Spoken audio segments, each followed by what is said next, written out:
Welcome, everybody. Today I have the pleasure to welcome in the studio Javier Paz, who is Director of Data and Analytics at Forbes. Welcome. Thank you, Jerome. A pleasure to be here. So first question, how scared should investors be about the fact that Binance is not audited? They should be concerned, very concerned. They should do their due diligence because frankly, I think it's pretty clear right now that cryptocurrencies haven't done their homework in terms of how to take care of people's money.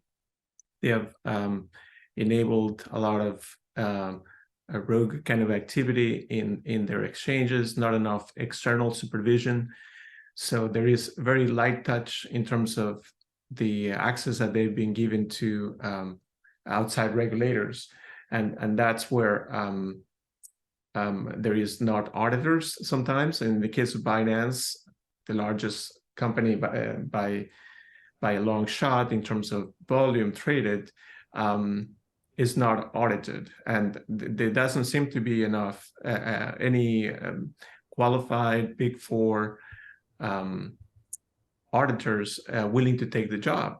And now it's just received the bad news that its USD payments channel is been closed, losing Signature as the only bank that had helped them up until now access US markets, and they've just lost Paxos as well, which enabled them to have a stable coin. So they are in a very intricate, particular situation right now, in terms of the world for them getting much smaller.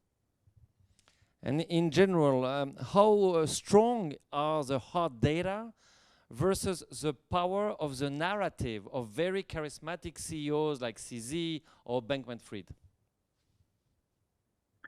So we're starting to see some parallels in the way that both companies have a charismatic leader and a lot of opacity when it comes to showing how the company does business. I believe that trust is going to be tested, and more data will be required. Just like on November, exchanges were under tremendous pressure to show their proof of assets, and that's where we got some really good data from them, which was their wallet address, which gives us not just the current state of things, but where things were in the past.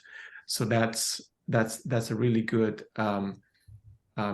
bit of information, because it lets us know who they were dealing with, the different web addresses, wallet addresses that are useful for forensics and analytical work. Yeah, and we saw some really shady moves here. We had the feeling that when they needed to do some disclosures, they were lending money to each other, which was, of course, quite scary. On January 10th, you wrote about the 12 billion losses of Binance. How did assets evolve since then for Binance and other crypto exchanges? Well, January was a great month for Bitcoin, and that was like the tide causing all boats to be lifted by it. That had a similar effect for Binance. They saw an improvement in assets. However, much of that increase was due to several $1 billion worth of BNB tokens, which they have total control over how many of them are in circulation. They got those out into their exchange. That helped boost their assets by, I think, about $5 billion. So which is a very considerable sum, and I think it's about optics. And yeah, Binance has not. It's been a very soft recovery, I would say, since that report.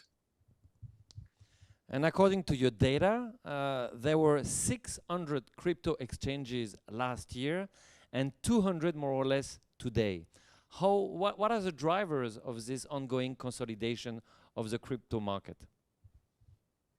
Well, the duration of the crypto winter has taken the energy out of this big crypto trend. All the web affiliates that were touting the growth in the crazy growth of crypto assets over the last, whenever there's a bull market, they come out of the woodworks and promote crypto and very rogue kind of proposals, obscure tokens.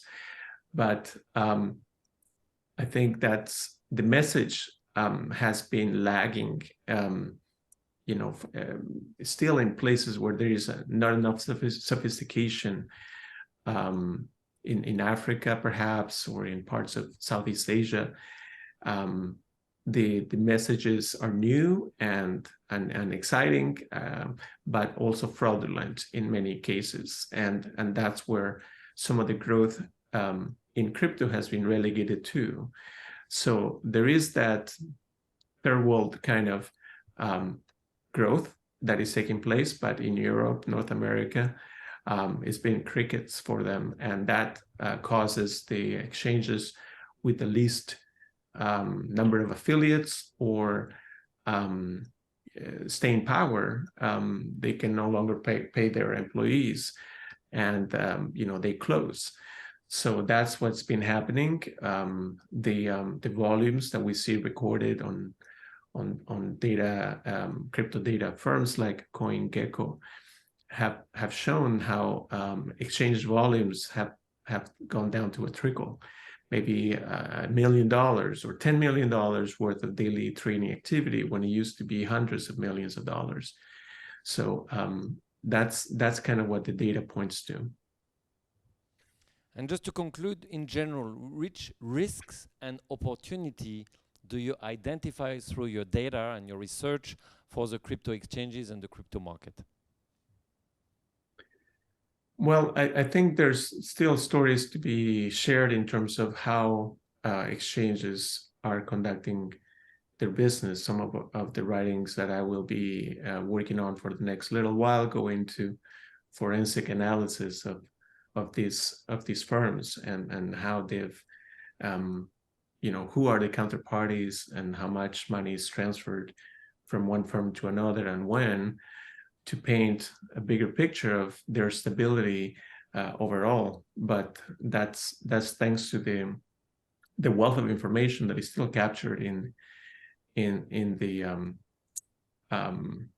blockchain, and the activities recorded on Ethereum, Tron, and many other chains out there. So if I conclude, my understanding is that it's still a pretty opaque industry for the moment by choice, but through the access to data that we get, for example, through wallet addresses, you're hoping that we get much more transparency in the months and years to come.